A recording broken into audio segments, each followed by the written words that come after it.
నమస్కారం ఘంటారావానికి స్వాగతం. ముందుగా ప్రధానాంశాలు.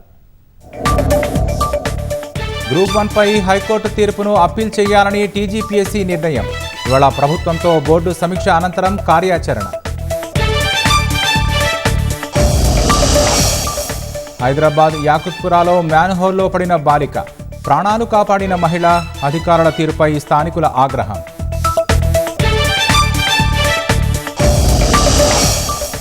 రాష్ట్రంలో పలుచోట్ల యూరియా కోసం రైతుల వెతలు.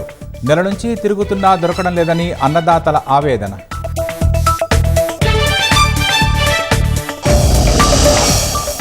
దేశంలో భారీ కుట్రకు ప్రణాళిక కేసులో కొనసాగుతున్న దర్యాప్తు.